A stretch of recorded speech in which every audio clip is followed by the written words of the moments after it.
आसिफ जी, मैंने आपसे ये पूछा था कि ऐसा कौन सा क्लॉज है या कौन सा नियम है। मैं आऊंगी नुपुर जी, रीना जी आपके पास भी, लेकिन मैं वो जरा क्लॉज जानना चाह रही हूँ। आसिफ जी, ऐसा कौन सा क्लॉज है जिसमें ये लिखा हुआ हो कि जो चाहे अतिक्रमण कर सकता है, लेकिन चूंकि उसको एक खास प्रोटेक्शन हासिल है इसलिए उसका अतिक्रमण कभी ढाया नहीं जाएगा।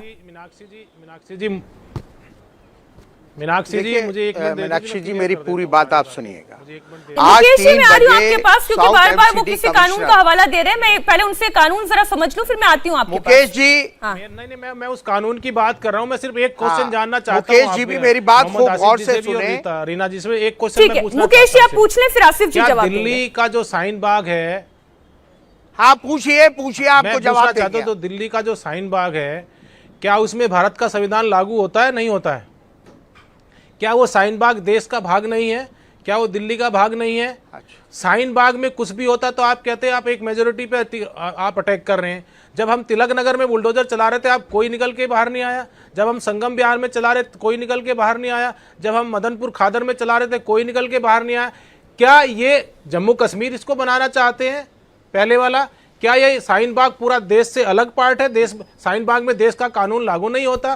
क्या शाहीन बाग दिल्ली का पार्ट नहीं है? ठीक है आसिफ जी, बाग में अब जवाब दें। चाहिए इनको, जो इनके मैनिफेस्टो में है। वो दरअसल ये इसका सवाल की एक बात, मूल सवाल ये है कि आप को यहाँ पर तुष्टीकरण की राजनीति समझ में आती है क्या, इसलिए आप वहाँ पहुंच जाते हैं? जब वहाँ पे 2 लाख लोगों को बेरोजगार कर दिया गया सड़क पे, माइनॉरिटी पॉलिटिक्स को लेकर ये सवाल है। ठीक है मुकेश जी, आपको सवाल आ गया, आसिफ जी जवाब दें। कानून लागू नहीं हो रहा था तब उनके साथ अत्याचार नहीं हो रहा था? मुकेश जी मेरी बात गौर से सुनिएगा। आप ही का कमिश्नर, साउथ एमसीडी के कमिश्नर ने आज दोपहर को तमाम मीडिया को बुलाकर प्रेस कॉन्फ्रेंस की थी और वहां ये एक रिपोर्टर ने पूछा कि शाहीन बाग का इंक्रोचमेंट क्यों नहीं हटाया। उन्होंने ये माना कि वहां छोटा मोटा इंक्रोचमेंट था, वहां के लोगों ने वो इंक्रोचमेंट हटा दिया खुद, इसलिए वो नौबत नहीं आई कि हम वो इंक्रोचमेंट हटाते। आप ही के कमिश्नर ने आज 3 बजे सिविक सेंटर में प्रेस कॉन्फ्रेंस करी थी। अरे वहां के लोगों तो इतना कानून के मानने वाले हैं कि अगर किसी ने उंगली उठाई तो उन्होंने खुद अपना इंक्रोचमेंट हटा दिया वहां से। इंक्रोचमेंट तो जनरली दिल्ली की प्रॉब्लम है, ना कि सिर्फ शाहीन बाग की।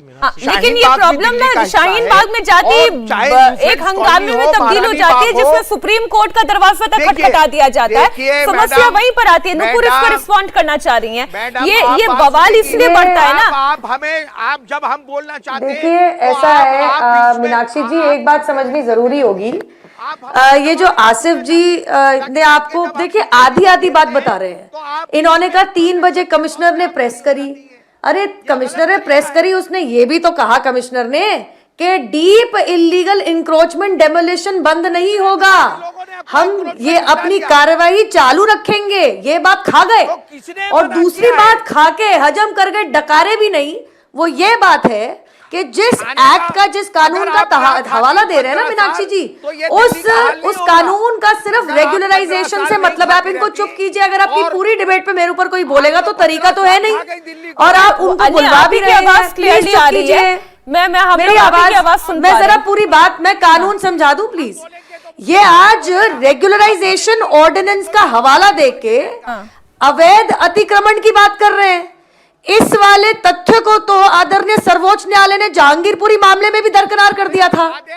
झाड़ते हुए क्या कहा था सर्वोच्च न्यायालय ने? रेगुलराइजेशन से अवैध अतिक्रमण को मिलाने की जरूरत नहीं है, दोनों अलग मुद्दे हैं। ठीक है, इसी पॉइंट पे यहाँ पे ये ना बताएं। इसी पॉइंट पे रहते हैं, इसी पॉइंट पे रहते हैं। पाकिस्तान की बात पे आते हैं ना।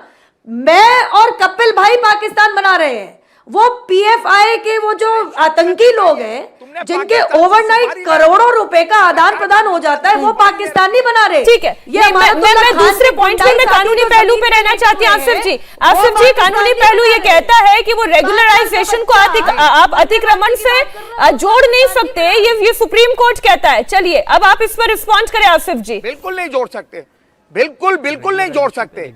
हम ये बात कह रहे हैं मैडम कि पूरे दिल्ली, हमारी जिम्मेदारी है, एमसीडी की जिम्मेदारी है, पूरे दिल्ली को खूबसूरत बनाएं, पूरे दिल्ली का इंक्रोचमेंट हटना चाहिए, इंक्लूडिंग शाहीन बाग काटना चाहिए, और वहां के लोग वेलकम करेंगे। मैं दावे जनवरी के साथ कह रहा हूं कि 2022 शाहीन बाग के से लोग 40 अवैध अतिक्रमण हटाए गए हैं।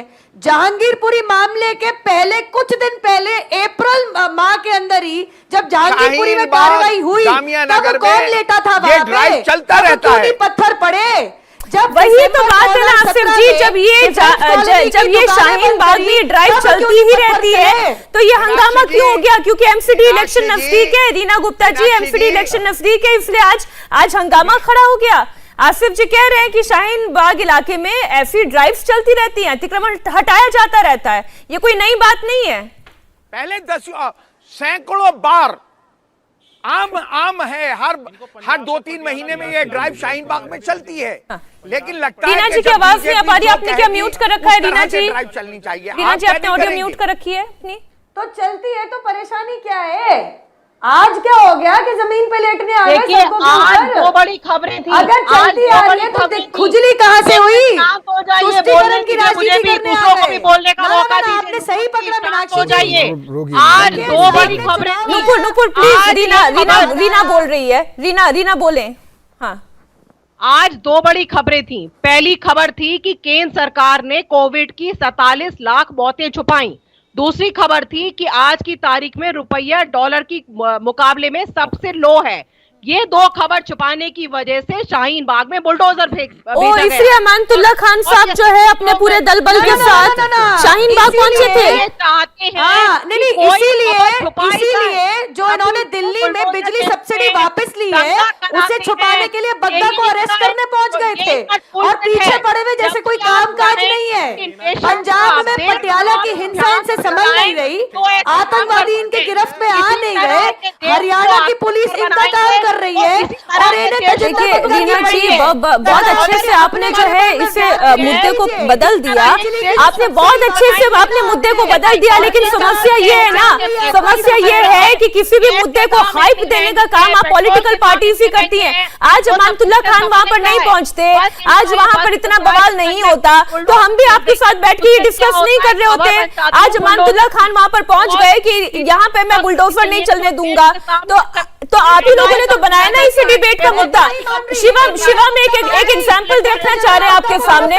शिवम, क्या आप कौन सा एक एग्जांपल देखना चाह रहे हैं? रेगुलराइजेशन पर जो बात हो रही थी, मैं ये कहना चाह रहा था आसिफ जी, जो बार बार उस एक्ट की बात कर रहे हैं, एक सरकार ने एक पर्टिकुलर कॉलोनी को रेगुलराइज्ड यानी कि नियमित कर दिया, यानी कि मेरे घर का नक्शा बन सकेगा। मेरे घर के सामने आकर अगर एक ठेला खड़ा कर दोगे और उसको परमानेंट कंस्ट्रक्शन कर दोगे तो वो अवैध बनाया है आपने, उसको ढहाने का अधिकार एमसीडी को है। तो उस एक्ट की तो कहीं बात ही नहीं होती। दूसरी बात, इन्होंने कहा कि बीजेपी मुद्दे भटका रही है। मैं कहता हूं भटका रही है तो वो जो आपने अपना विधायक भेजा था वहां पर, उसको ना भेजते, उसको कह देते भाई घर पे रहे, अपने आप ही खबर नहीं बनती, वहां पर बुलडोजर जाता तो बकौल आसिफ जी वहां पर तोड़ने को कुछ है ही नहीं, वो बिना तोड़े वापस आ जाता। लेकिन आप तो बुलडोजर के आगे लेट गए, जैसे आप वहां पर शहीद होने के लिए तैयार है, लड़ने के लिए तैयार है, लेकिन घुसने देने के लिए तैयार नहीं है। ये तो इसी देश का हिस्सा है ना। और जो पाकिस्तान और मिनी पाकिस्तान की बात हो रही है, आपके कर्म वही बता रहे हैं, है ये पूरी तरीके से हिंदुस्तान। लेकिन इसको डिफेंड करने में आम आदमी पार्टी किसी हद तक कोई कमी नहीं छोड़ रही है। माइनॉरिटी अपीजमेंट में, मुस्लिम तुष्टीकरण में इस हद तक गिर चुके हैं कि आज अगर इनका विधायक वहां पर जाकर अवैध जो बना हुआ है उसको भी हटाने की अगर कोई बात करती है एमसीडी, तो उसके भी खिलाफ जा रहे हैं, कह रहे हैं ये मेरे वोट बैंक है, इन्होंने अगर सड़क को भी घेर लिया है ना तो आप उसको हटा नहीं सकते क्योंकि मुझे वोट देते हैं या आम आदमी पार्टी को वोट देते हैं। मतलब किस हद तक गिरेंगे? इंडिया टीवी हर वक्त हर जगह डाउनलोड करने के लिए सर्च करें India TV news Google play store या ऐप स्टोर पर।